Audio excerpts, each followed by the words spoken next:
Introduce yourself. My name is Maruru, and I'm having a human experience in this vessel. But I'm not human. Business plans. So what are the cool people doing nowadays? Astral projection. Hi guys, welcome back to our channel. In case you're new here, my name is Maren. And I'm Maureen. Yeah, so in today's video, we're going to be talking about astral projection. I don't know how many of you are familiar with this term, but it's something that is becoming very common amongst our youth, not only in Kenya, but also worldwide. Right, so today, before we play you the video we're about to play you today, I'd like you to please take a minute of your time and write us on the comment section what you know about astral projection or what you've heard about astral projection. Is it a positive practice or is it a negative practice? So let's play you the experience of someone who's practiced astral projection and her experience both spiritually, mentally, and emotionally during her time practicing astral projection. And then we'll come back and talk about the video. Remember to please subscribe if you've not. So let's watch. There is no such thing as white witchcraft. Witchcraft is witchcraft. Tarot cards, card reading, everything to know about astral projection, Tibetan Book of the Dead, Buddhism, anything there was to know about spirit guides. And what I would do is I would astral project out of the body, enabling spirits to come in, because in witchcraft, I believe that if I could get my own spirit, I could be empowered by bringing spirit guides in. Now understand, I was of the mind that these spirits that were coming in, spirit guides, were nice. I became very, very studious about astrology, witchcraft, card reading, and that card reading became my niche. Sid, I would walk into a room with a deck of cards and read everybody's mail, just by that deck of cards, and I thought I was the best thing since the McDonald's hamburger.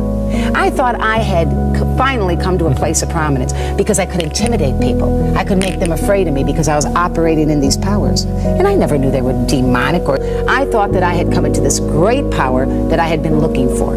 The trouble is, when you play with the devil, he doesn't play fair. He'll give you everything you want, all the drugs you want, all the women you want, all the promises, and all the power you want. And when he's done with you, he'll kick the legs out from under you. That's why you hear rock stars sometimes say, I sold my soul to the devil. Because once you make that trade, he'll give you what you want. But people need to understand that the devil is not sharing his kingdom with anyone. He's selfish and hateful, and his personality is that of hate and violence. And so as I began to encounter these spirits, from a pleasant person, even though I was a fall-down drug addict, I began to take on the personality of the devil. I began to act, I began to hate, I began to all the more. And I love to see people hurt. Like I'd like to do a card reading where I knew a man was committing adultery. I'd name names, and it was just an evil behavior. And so here I was with these spirits operating in this power, cursing people. I cursed one man's city, fell 3 stories into a wheelbarrow. Thank God that wheelbarrow was there because he would have been killed. I was astral projecting. I was studying all this witchcraft. I thought everything was wonderful. The same spirits, as you said in the opening, that gave me power began to turn on me. Why would they turn on you? Because the personality of spirits of darkness is not a nice, friendly personality. I thought I had arrived. But as these spirits began to turn and to torment, the same spirits that gave me power to read cards and astral project and operate in the solical power, the psyche power, would turn on me. As if all of a sudden the same voices that would say, this man is committing adultery, or this woman steals at work, or this girl's going to get married last year, when I was reading cards, would now say to me, you should die. It's better to just die. Said I would walk around with a gun in my mouth. I can remember the metal used to burn my tongue. I would just suck on a gun, waiting for the moment to stop this power that I had entered into, to stop the destruction of my mind. My drugs increased. I would take needles, Sid, and people that were the worst drug addicts in town would not get high with me. I would go into a bathroom and take a needle and bang it into my arms. I had thick growths all the way down. Today you can see they're totally gone, but thick growths and abscesses all the way up and down my arms. In that drug state, I'd go out and become even more promiscuous, hoping that someone would just love me for a little while. And that's what our kids are doing today, Sid. They want somebody to love them for 15 minutes. That's why sex has become an everyday movement. Then one day, a young woman approached me named Linda Smith. And you know what, Sid? She really believed in the power of God. She walked the walk and just didn't talk the talk. A lot of people talk the talk, but they don't walk the walk. And Linda just showed the the love of God in the way she acted. She didn't come out with all these spiritual lingo. Producing a man to me, a man that didn't rape you, beat you, use you, put you on the streets and stick needles in your arms. A man that was the son of God who loved you for the way you are, not for 15 minutes. At church, he took me up to Pastor Why did Tommy you Reed's go to church? Because I was dying and there was no hope. I figured I'm going to die anyway. Let's go see. And you know what really influenced me, to be very honest, in the last few minutes of this program? She acted like a person who didn't just put on a facade of Christianity. She lived it. She walked it. She didn't want to impress anybody, said. She wanted to introduce to a dying, demon-possessed tramp witch. She wanted to introduce that human being to a man who changed her life. Astral projection is modern witchcraft.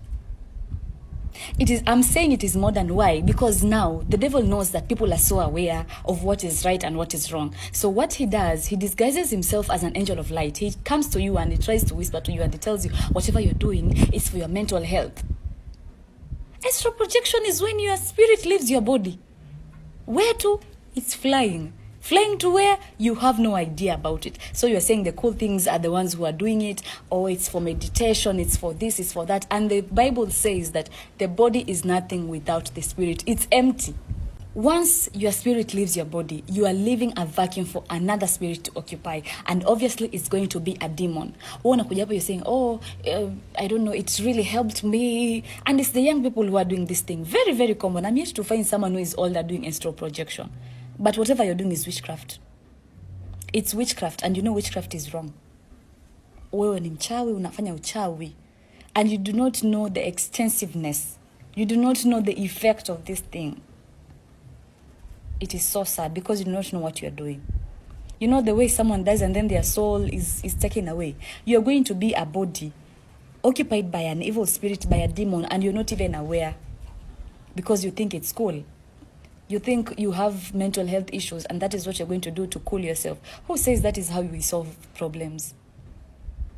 Mnajua mnajitakia mambo ya uchawi tu hivi nyinyi watu. And then you say, sijui uko village kwetu wanafanya urogi, sijui someone dies, sijui someone does not succeed in life, and you are the first witchcraft yourself without you even not being aware. Na utashangaa because once it comes to happen, it will be too late and you do not know what you have done to yourself. And for you to go back to where you are, it's a whole process on its own.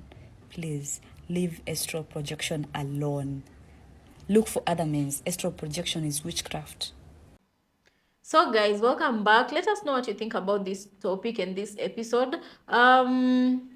You know, the first time I heard about astral projection, by the way, I didn't know what this was. I kept hearing astral projection, but I didn't really pay attention to it until, but this is not the first case I'm hearing, okay? Until a very reputable journalist, YouTuber here in Kenya covered a story on astral projection. Her channel is called Lingugi Network, I'm thinking. So she covered this topic on astral projection because before her watching that episode in her channel, I used to think, astral projection, it sounds like a very cool practice, you know, because of the way it has been packaged, especially by the younger generation here in Kenya. And those in Kenya, let's just say, I've seen this being common amongst rich kids. Yeah, it's like the cool in thing to do. Exactly. Like if you have the ability to astral project, like you're the coolest kid in campus. Right, and these are rich kids doing this. So they were being interviewed, and one made her way to that very big YouTube channel. I suggest you go watch that if you want the full story. But the short version of it was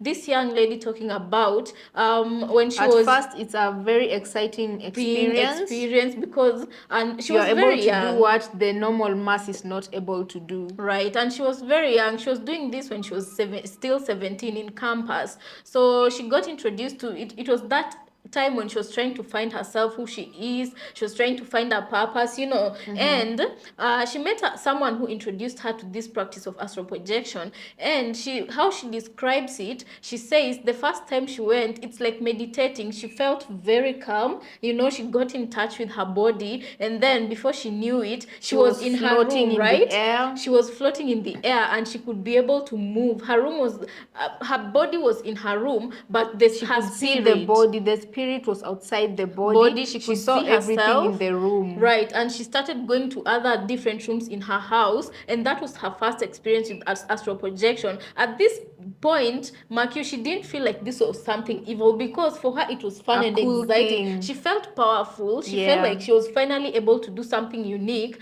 and she felt like she had some kind of past that normal people don't, which was the case, right? So she started taking classes of astral projection, and she was being taught online how to astral project, And then the second experience, which was the last experience she had with astral projection, because also if you don't practice, you can't know how to bring your spirit outside your body. So the second experience, it's like she was in the spiritual realm, but the dark side of spiritual realm, She was, and she could feel this because the energy wasn't positive.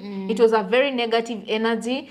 People just wandering around. It was a dark place, Right, and how she came to know that this practice was, because it went on in stages. We are just giving in the short version because of time. And she says the first time she practiced it, she felt like she was healing, right? But as she progressed, it goes in stages, and sometimes you can even astral project when you're sleeping, right? And she said there are times when she used to sleep, and when she started realizing it was evil is when voices would come to her, and not just voices, you guys, seductive voices, a male seductive voice. And that is when she realized this was from a dark place, because even how it spoke to her, and what it was telling her to do, just some dark things. Go and watch her story, guys. We can't give it the full story here. We'd take forever. But long story short, she's now in therapy, and also she is being prayed for. And one thing I learned throughout following this series of stories from astral projection is, Maren, the devil doesn't give you anything for free, number one. Number two, he only comes to steal and destroy, Like this white lady in the beginning of the video we've just played you, like she was saying, at first, she felt empowered when she could be able to see and tell people's lives and secrets. And she started noticing that this was an evil practice, because to a point it was encouraging her to be very negative and nasty to people. And she was causing nothing but pain to people. And this just reminded me, when we were younger growing up, watching TV, because we used to watch TV a lot, not anymore, because things are moving digitally. It doesn't matter anyway. We'd watch a lot of movies that would show people reading cards, whatnot, and we'd be like, oh wow, this looks so cool. How can we learn how to do that? That's called normalizing things that shouldn't be normalized, So me, I just thank God we never got the leeway to learn how to astral project, because right now we'd be a freaking mess. And then one common thing I gathered from all these stories of people who astral project is the mental torture that comes after you've immersed yourself into that kind of practice. Yeah, and by that time, I gather, also other spirits are living with you inside your body. That's why you're that messed up mentally, because this lady, she says, she started getting suicidal thoughts and voices in her head telling her, unalive yourself. So she would walk with a pew-pew inside her mouth, And the girl that Maren was telling you the story about, she also had similar episodes where those voices would tell her how nasty she was, how ugly she was, how she loved her. Yes, and how she needed to unalive herself. And my analysis of the whole situation is, after the devil is done dancing with you, he doesn't want you to get saved. He wants as many people in hell as possible. Yeah, so if you can unalive yourself before you get to a place where you receive your redemption, all the better for the devil. Yeah, and you guys remember, the devil thrives in pain and chaos. In pain and chaos. So you can imagine these people who astral project. The first time you think you're reading someone's future because you're reading the card, there's somewhere in the Bible we are told that much as God can be able to tell you your future and everything, the devil has the same gift. He can also be able to show you your future. He can also be able to bring something positive, but his doesn't last. He brings you that so that he can gain your trust and then shows his true colors. So the devil thrives in pain. So those people who are astral projecting out there without really knowing that this practice is not holy, they call it the modern day witchcraft. There's a lady who explained very well that, people in the world are aware of witchcraft and how it's practiced. So people are not doing it the traditional way of, chanting, doing what and that, all those things. Right now it's being manifested in different ways, and astral projection is one of them. So if you're someone who was curious about this topic, or someone who didn't know about this topic, or someone who has begun practicing it without knowing what you're immersing yourself into, Just know it's modern day witchcraft. and it's not. Yes, and some people may argue that what is the difference between astral projection and the kind of things Elijah I don't know if it's Elijah or Elisha from the Bible used to do? Because if you read the Bible, also there were characters where God would be able to bring their soul out of their bodies and show them things that would happen, or not only God, through angels. The angel would take your soul and bring you to here, tell you this and that.